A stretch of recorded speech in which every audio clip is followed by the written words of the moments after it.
Baik, Assalamualaikum warahmatullahi wabarakatuh. Semangat pagi Indonesia, semangat pagi para pencari ilmu, semangat pagi para calon profesor. Jumpa kembali di channel Calon Profesor yang merupakan tempat wahana bagi para pencari ilmu yang merupakan calon-calon profesor masa depan, sehingga kita semua kelak generasi Indonesia masa depan yang akan mampu mengibarkan sang saka merah putih bersanding dengan negara-negara besar dunia. Dan itu semua kembali menjadi tanggung jawab kita bersama, menjadi sebuah kontribusi kita untuk kemajuan bangsa dan negara Indonesia. Oke, pada kesempatan kali ini kita akan coba mengupas tentang mikroekonomik atau ekonomi mikro, tentang konsep-konsep dasar yang berhubungan dengan ekonomi secara mikro. Dan nanti bisa kita juga memahami apa perbedaannya dengan konsep ilmu ekonomi secara makro. Ranah apa saja yang diatur di dalam mikroekonomi dan hal-hal apa saja yang menjadi bahasan di dalam mikroekonomi. Namun sebelum kita semua berbicara lebih jauh tentang mikroekonomi, maka kita seharusnya untuk paham dulu apa yang menjadi landasan utama tentang ekonomi itu sendiri. Untuk kita bisa memahami tentang ilmu mikroekonomi, makroekonomi, kita harus paham tentang ekonominya sendiri. Sama-sama kita pahami bersama. Dulu waktu kita duduk di bangku sekolah menengah atas, kita sudah dikenalkan tentang konsep ekonomi yang berasal dari bahasa Yunani, yaitu oikos dan nomos. Oikos yang mengandung arti rumah tangga, dan nomos merupakan aturan atau hukum, atau bisa juga disebut dengan manajemen tata kelola. Jadi oikos, nomos atau ekonomi bisa diartikan sebagai pihak yang mengelola rumah tangga. Dan ilmu ekonomi merupakan sebuah studi mengenai individu-individu dan masyarakat dalam membuat pilihan, baik dengan menggunakan uang maupun tanpa penggunaan uang, hanya dengan memanfaatkan penggunaan sumber daya yang terbatas, tapi dapat digunakan dalam berbagai cara untuk menghasilkan berbagai jenis barang dan jasa. Berbicara ekonomi, berbicara ilmu ekonomi, di situ ada masalah kelangkaan sumber daya, baik sumber daya alam, bahan baku, sumber daya modal, sumber daya manusianya sendiri dalam artian skill, kompetensi, keahlian ataupun kemampuan dari manusia dalam mengolah sumber daya yang ada. Sehingga pada saat sumber daya ini diproduksi, dihasilkan, maka ada peran untuk mendistribusikan hasil produksi tadi, baik berupa barang maupun jasa yang bisa dikonsumsi oleh masyarakat, baik di masa sekarang maupun di masa yang akan datang. Kepada berbagai individu maupun masyarakat. Itu menurut Profesor Ilmu Ekonomi, yaitu Paul A. Samuelson. Jadi ilmu ekonomi ini kalau kita coba kaji menurut para ahli, para ahli mengemukakan berbagai pendapat yang berhubungan dengan ilmu ekonomi ini. Dan ilmu ekonomi ini merupakan ilmu yang senantiasa terus berkembang, terus melakukan perubahan, dalam artian bahwa ilmu ekonomi ini ilmu yang dinamis.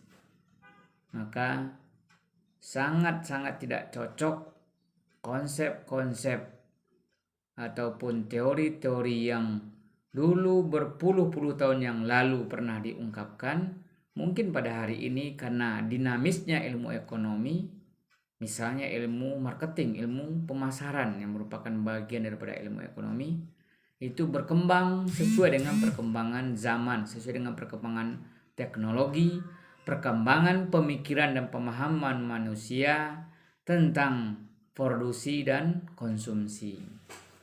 Jadi ilmu ekonomi tidak stagnan, tapi dia dinamis, mengalir menyesuaikan dengan perkembangan manusia itu sendiri. Pernah seorang ahli ekonomi Indonesia yang bernama Sadono Sukirno, dan itu buku dari Sadono Sukirno menjadi referensi kita untuk membahas, mengupas, dan memahami tentang pengantar ilmu ekonomi mikro. Bahwa menurut Sadono Sukirno, ilmu ekonomi itu menganalisa biaya dan keuntungan dan memperbaiki corak penggunaan sumber daya, baik sumber daya alam maupun sumber daya manusia. Juga menurut Mangkyo studi tentang bagaimana masyarakat mengelola sumber daya yang selalu terbatas dan langka. Menurut pendapat ekonom-ekonom dunia, ekonomi ini berbicara tentang bahwa sumber daya produksi yang akan menghasilkan barang-barang konsumsi itu terbatas. Tapi ada hal yang menarik yang perlu kita kaji bersama.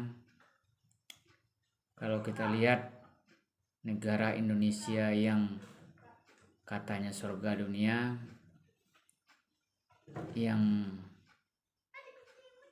menjadi incaran negara-negara yang ada di dunia, negara-negara besar. Dan sama-sama kita pahami Indonesia pernah dikepung dari berbagai penjuru oleh negara-negara besar dunia seperti Inggris, Portugis, Spanyol, Belanda, Jepang, karena begitu kayanya Indonesia. Jadi kalau konsep-konsep tentang kelangkaan di dalam studi ilmu ekonomi, barangkali mungkin menurut hemat saya untuk Indonesia berbicara sumber bahan baku, kita begitu melimpah ruah. Mungkin kalau kita kaji dari sisi modal produksi ataupun skill dalam hal memproduksi, mungkin boleh jadi itu ada kelangkaan. Tapi berbicara sumber daya, menurut saya Indonesia sangat-sangat kaya, melimpah ruah untuk sumber bahan baku produksi. Menurut Samuelson, mengelola sumber daya yang sifatnya terbatas agar dapat digunakan secara efisien. Ya, jadi bagaimana ilmu ekonomi ini mengelola sumber daya yang sifatnya terbatas untuk dapat digunakan secara efisien. Oke. Ekonomi mikro merupakan cakupan atau ruang lingkup ekonomi yang kalau kita lihat dari asal katanya saja sudah mikro, kecil. Berarti berbicara ekonomi mikro berbicara tentang ruang lingkup yang terbatas pada hal-hal yang spesifik, misalnya tentang harga, ya, menitik beratkan kepada perilaku ekonomi individu, rumah tangga, perusahaan, dan pasar. Karena berbicara ekonomi secara mikro tidak akan terlepas daripada 3 komponen ini. Perusahaan sebagai produsen, rumah tangga sebagai konsumen, dan pasar tempat menyalurkan ataupun mendistribusikan daripada barang-barang hasil produksi perusahaan. Nah, jadi ketiga komponen ini, perilaku ataupun pelaku ekonomi, baik individu, rumah tangga, produsen, perusahaan, dan pasar dalam mengelola sumber daya ekonomi secara efisien. Itu berbicara tentang ruang lingkup ekonomi mikro. Berbicara tentang ruang lingkup ekonomi secara makro. Makro berarti luas, ya. Titik beratnya kepada perekonomian secara agregat, secara menyeluruh, yang bisa menaungi ataupun menjadi jembatan penghubung transaksi antar manusia, antar negara, dan juga membahas tentang hal-hal yang berhubungan yang sifatnya esensi secara global, yang menjadi permasalahan yang besar yang tidak akan pernah bisa dilepaskan daripada permasalahan ekonomi sebuah negara. Misalnya tentang pengangguran, tentang inflasi, pertumbuhan ekonomi, perdagangan internasional, neraca perdagangan. Jadi yang memang sifatnya menyeluruh atau agregat, permintaan secara agregat. Sedang berbicara ilmu mikroekonomi sifatnya spesifik kepada tadi seperti teori harga yang menjadi landasan produsen dan konsumen dalam bertransaksi dalam pemenuhan kebutuhan mereka, ya. Baik, kita coba akan melihat tentang masalah-masalah yang ada di dalam ekonomi, ya. Yang pertama berarti berbicara tentang barang apa yang akan diproduksi, berapa banyaknya akan diproduksi, nah, lalu bagaimana barang tersebut diproduksi, dan untuk siapa barang tersebut diproduksi. Masalah ekonomi tidak akan terlepas daripada 3 masalah spesifik ini. Barang apa yang akan diproduksi dan berapa banyaknya jumlah yang akan diproduksi, bagaimana proses barang tersebut diproduksi. Berarti akan melibatkan komponen-komponen yang lainnya seperti modal, bahan baku, sumber daya manusia, melibatkan tentang tempat atau pabriknya, ya. Lalu untuk siapa barang tersebut diproduksi, berarti ini berbicara pasar, berbicara konsumen, berbicara tentang kebutuhan, berapa banyak tingkat kebutuhan. Nanti juga akan bisa dihubungkan dengan yang namanya pelaku pasar, atau bagaimana perilaku rumah tangga dalam mengkonsumsi barang dan jasa. Oke. Itu 3 masalah pokok dalam ekonomi, ya. Tentang barang yang akan diproduksi, tentang berapa banyak yang akan diproduksi, bagaimana cara memproduksinya, lalu untuk siapa memproduksinya. Dan masalah pokok dalam perekonomian seperti yang kita sampaikan tadi di awal, berbicara tentang kekurangan atau kelangkaan. Dalam hal ini sumber daya alam, sumber daya manusia yang kredibel untuk melakukan proses produksi. Lalu berbicara kebutuhan masyarakat dan membahas tentang faktor-faktor produksi. 3 hal penting ini menjadi pokok masalah perekonomian. kekurangan atau kelangkaan kebutuhan masyarakat, tentang faktor-faktor produksi. Nanti akan kita coba lihat seperti apa tentang ketiga hal tersebut. Misalnya berbicara faktor produksi apa saja, berbicara kelangkaan itu apa saja. Oke, akan kita coba kupas satu persatu. Kelangkaan ataupun yang namanya kekurangan merupakan akibat ketidakseimbangan antara kebutuhan masyarakat di satu sisi dengan faktor-faktor produksi yang tersedia di masyarakat. Ya, jadi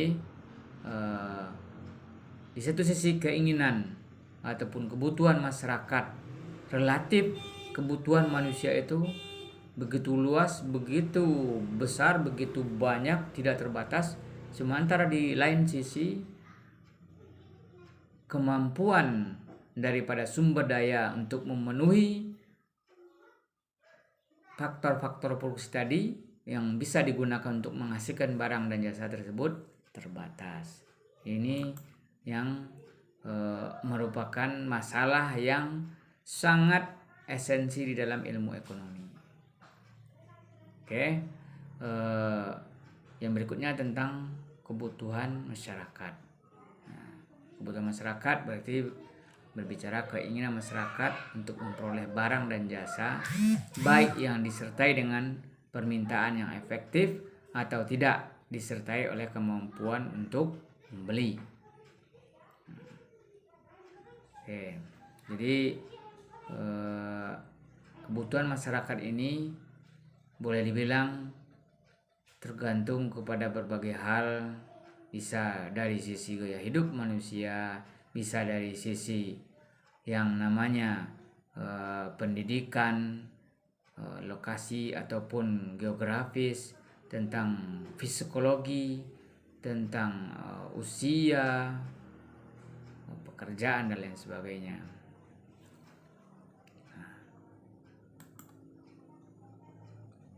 Oke, dalam teori ekonomi kita bisa menggolongkan barang-barang kebutuhan masyarakat ini menjadi barang berapa jenis.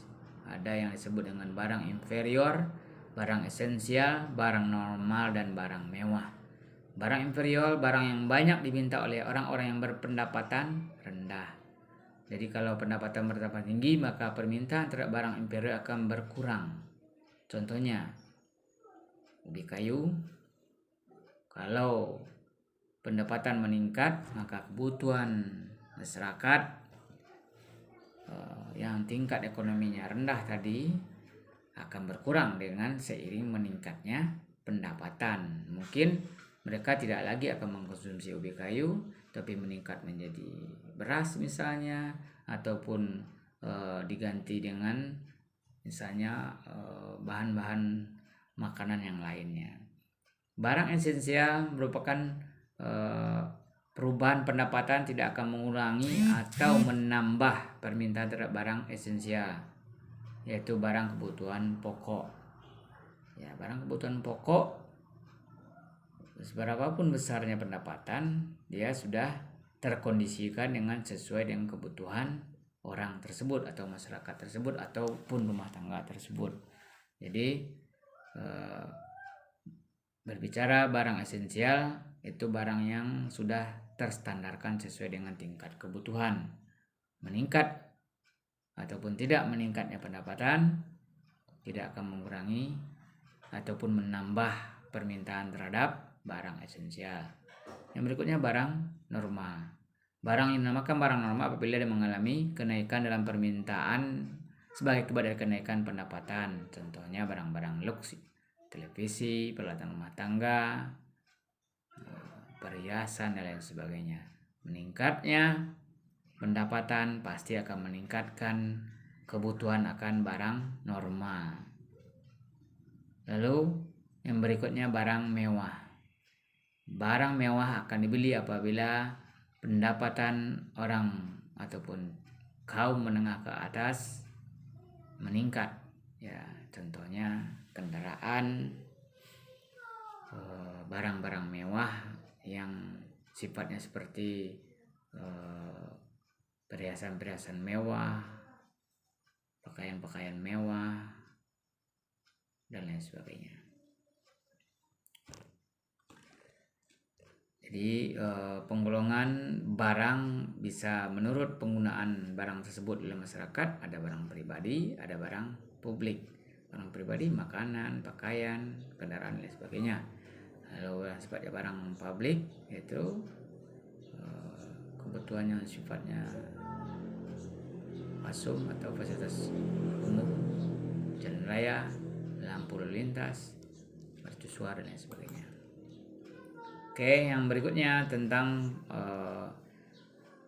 faktor-faktor produksi yang menjadi pokok-pokok masalah dalam perekonomian.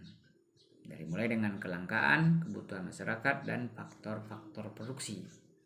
Faktor produksi yaitu faktor yang menjadi pendukung terhadap terlaksananya produksi.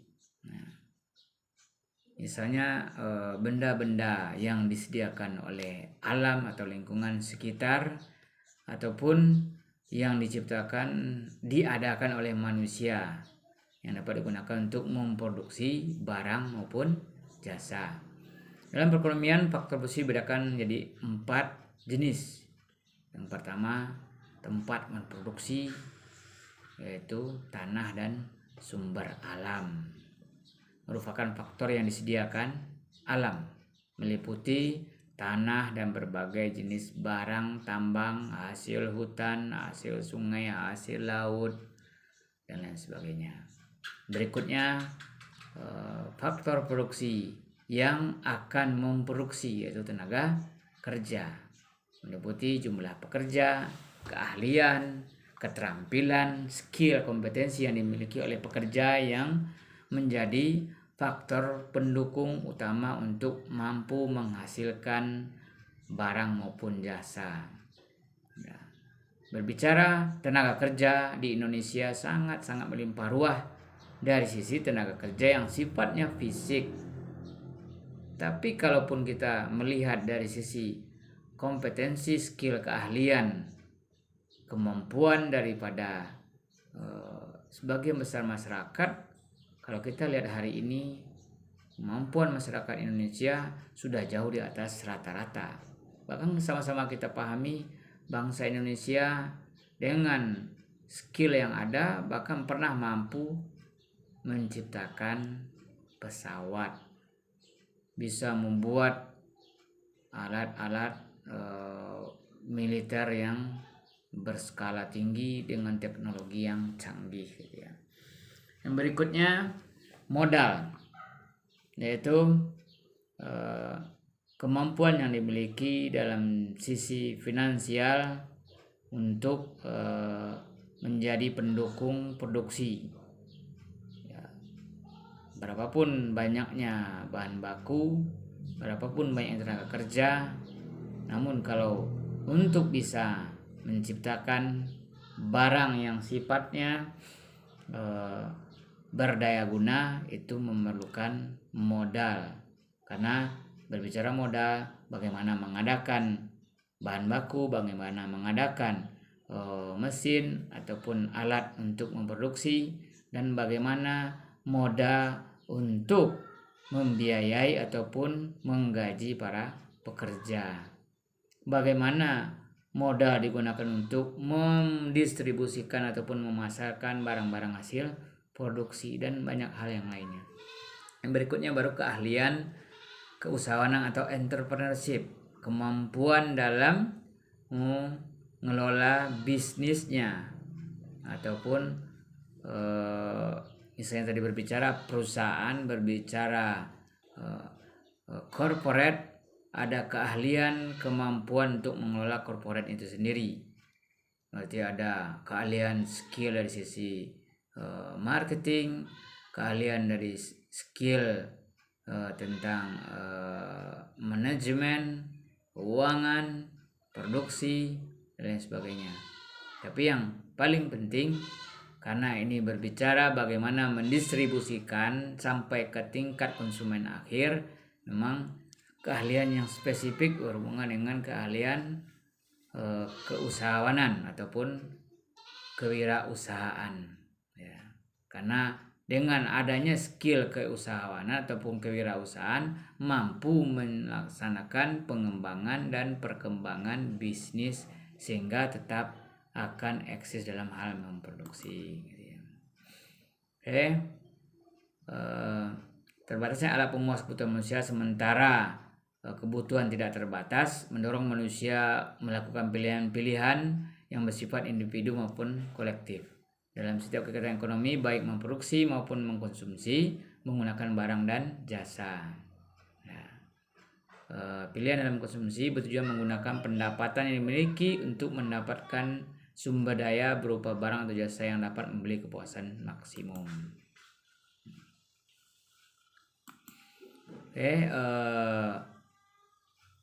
Masalah-masalah yang ada dalam pokok masalah perekonomian tadi yang sifatnya berskala mikro ya, bagaimana 3 komponen dasar: perusahaan sebagai produsen, rumah tangga sebagai konsumen. Rumah tangga dalam hal ini pun bukan spesifik hanya rumah tangga yang sifatnya individu, tapi rumah tangga perusahaan, rumah tangga pemerintah itu pun menjadi bagian dari rumah tangga. Dan berikutnya tentang pasar tadi ya.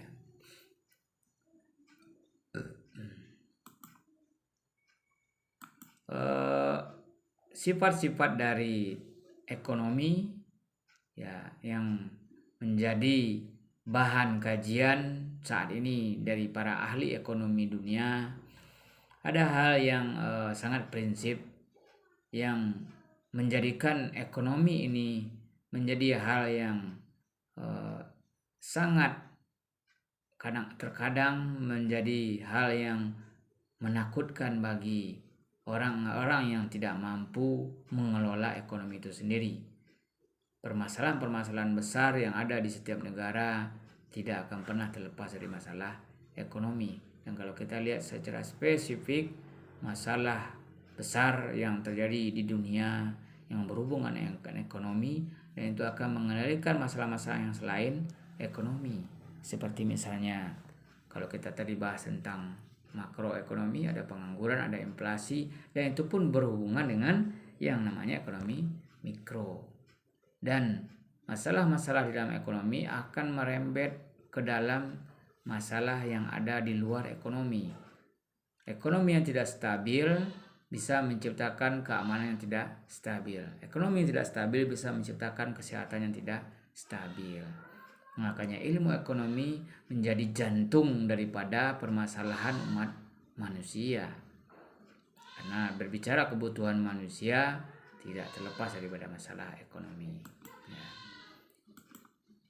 Jadi analisa-analisa yang menjadi acuan di dalam mengelola ekonomi, baik secara ekonomi deskriptif, secara terapan maupun secara teori ekonomi, itu memerlukan alat-alat untuk menganalisisnya. Kalau kita lihat dalam teori ilmu ekonomi bahwa nilai-nilai yang mampu diciptakan untuk tadi menanggulangi sifatnya kelangkaan manusia dalam memperoleh kebutuhannya karena terbatasnya sumber daya tadi, sehingga diperlukan alat-alat analisis yang bisa menjadikan ekonomi ini bisa efektif dan efisien ya. Karena berbicara ekonomi tidak cukup hanya sekedar berbicara produsen, konsumen ataupun pasar, tapi segala hal yang mendukung kepada terciptanya alur daripada sistematika ekonomi secara terstruktur, terorganisir, sehingga sebuah negara akan mampu menanggulangi setiap permasalahan yang ada di tengah masyarakat. Ya. Oke, kita lihat unsur-unsur penting yang ada di dalam teori ekonomi ada variabel, model maupun asumsi yang itu menjadi alat untuk menganalisis ekonomi. Oke, tapi kita tidak akan berbicara lebih dalam tentang model-model tadi ataupun tentang kemampuan memprediksi, tapi kita lebih spesifik berbicara tentang misalnya tadi tentang teori harga. Lalu karena menurut hemat saya, sehebat apapun alat-alat analisis yang dimiliki, seperti tadi statistik, matematis, grafik dan lain sebagainya, itu hanya sebagai alat ukur saja. Yang paling penting bagaimana sikap daripada pemerintah ataupun dari para pelaku ekonomi dalam menjalankan roda ekonomi dengan baik. Karena tanpa memerlukan kemajuan dari sisi alat-alat analisis tadi, tetap saja ekonomi akan terus bergulir. Kalau kita lihat zaman dahulu bagaimana tetap terjadinya transaksi, hubungan bisnis, hubungan dagang antara berbagai manusia, antar negara, di dalam negara maupun secara internasional, tapi tetap ekonomi berjalan secara sederhana tanpa perlu terlalu banyak melibatkan alat-alat analisis dalam ilmu ekonomi seperti grafik tadi, matematik dengan rumus-rumusnya yang begitu rumit, yang sulit untuk dipahami, lalu tentang statistik. Cukup bagaimana kita mengolah, menjalankan ekonomi secara baik, mengelola ekonomi secara efektif dan efisien. Oke. Kita coba lihat sedikit tentang perbedaan yang mendasar sebagaimana kita sampaikan di awal tadi berhubungan dengan ekonomi mikro maupun ekonomi makro. Kalau mikro fokus kepada individu di dalam perekonomian, makro melihat ekonomi secara menyeluruh, ya. Mengkaji fenomena perekonomian secara luas seperti tadi inflasi, pengangguran, neraca perdagangan, pertumbuhan ekonomi dan sebagainya. Jadi teori ekonomi mikro maupun makro ini tidak pernah bisa dilepaskan. Dia akan terus saling berhubungan. Kalau makro bagaimana secara teoritis mazhab-mazhab ekonomi yang dipakai, lalu berbicara tentang pertumbuhan pasar, berbicara tentang kebijakan pemerintah, tentang subsidi, tentang pendapatan nasional, permintaan dan penerawan secara menyeluruh, ya. Dan kalau ekonomi mikro berbicara tentang perilaku daripada konsumen, ada nilai guna, pilihan konsumen, permintaannya, elastisitas daripada permintaannya, perilaku produsen, bagaimana teori memproduksi, biaya produksi, tentang maksimalisasi keuntungan, tentang penawaran. Nah, lalu tadi berbicara mekanisme pasar, struktur pasar. Pasar dalam hal ini bukan spesifik berbicara tempat bertemu dan berkumpulnya penjual maupun pembeli, tapi berbicara tentang pasar secara menyeluruh.